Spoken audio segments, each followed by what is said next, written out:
doing a natural soap today. This is going to be a goat's milk soap. This is one of my favorite scents. It is Lavender Lime Forest, and it's a blend of essential oils. I've got lavender, fir needle, lemongrass, and lime, and I went ahead, mixed it all together, and here have a little bit of kaolin clay. This has been sitting here for, gosh, almost a week now.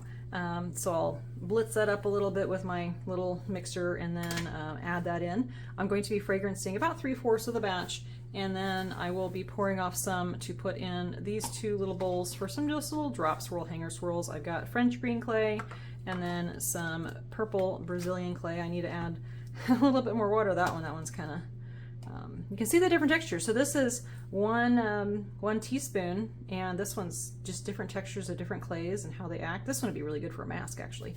Okay, back to the soap. This is goat's milk soap. What I did, I don't make a lot of goat's milk soap. I know people do it all the time, but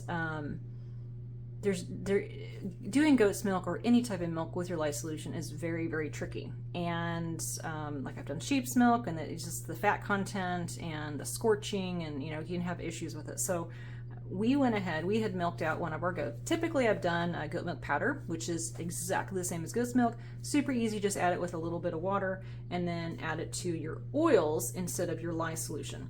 But I wanted to use some of the milk from our goats, and I had, it was frozen and super cold, but it still had an issue, and it got too hot with the lye solution. Because I do that citric acid now, and citric acid acts as a chelator. It helps extend the life of the oils. It also helps prevent soap scum, but when you're mixing with a lye solution, it makes it even hotter. So unfortunately I had to toss that batch. But what I ended up doing, I did, and this may not make any sense to you if you're just watching for fun, which I appreciate it. When you do your lye solution, you must have at least a 1-to-1. So 1 part of your lye and 1 part of a liquid. You can't just pour in the lye into your oils. You have to have some way of basically making it a fluid, making it a liquid, and you must have at least a 1-to-1 to make it work. Now I typically do a 1-to-1.5, so I do 1 part of my lye, 1.5 part of my liquid, whatever I'm going to be using for liquid. Some people do 1-to-2. You can also use percentages if you watch. Some people use percentages. There's different ways of saying it, but I do a 1-to-1.5 because the thing is with liquid, whatever liquid you are putting in there, if it's just water, fine, but if it's like a goat milk or a cider or a beer or whatever, the water portion evaporates. That's what happens during the curing time.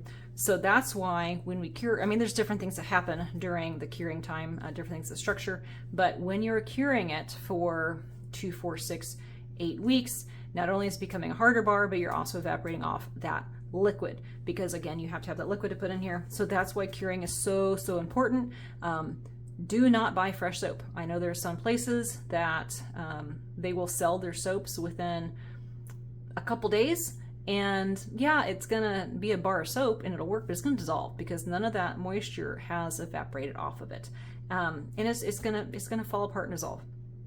The saponification process is done typically within 24 to 48, 72 hours, at least by 72 hours of saponification. So it is technically soap by then if they've made their soap or whoever's made their soap correctly.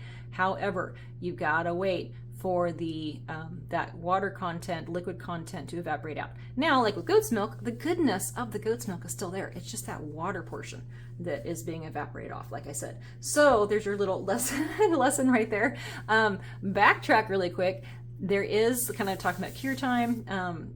If you're making something with a lot of soft oils, like really high olive oil content, then it actually takes longer. A Castile soap, a pure Castile soap, which is pure 100% olive oil. I know I've seen Castile out there that has other things in it, but the definition of a Castile soap is 100% coconut oil, sorry, I don't know why I said that, olive oil with the lye and the liquid. That's it. 3 ingredients, that's it. It's like the sourdough of soap. That has to cure for about a year because it's so soft. It takes that long for it to fully harden. So that's why we make, when you make soap, it's really good to have a combination of hard oils and butters and things like that to make the soap harden up so you can get out of the mold.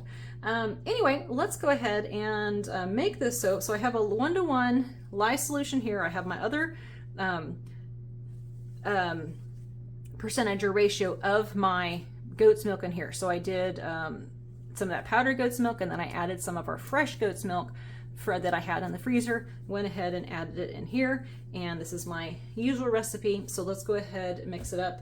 I think I talked enough with that. I'm going to use my handmade handmade mold. I'm having trouble talking today. Handmade mold today. These are kind of handy. This will be 2 loaves, and I'll split the loaf and then cut it into my bars. I've got these neat little silicone mats that'll make a pretty design on top. I am going to be pouring off a little bit because I'm doing some scent testers, and then this makes a little tiny bit too much for this, so I'll pour off a little bit more for that. All right, let's get going.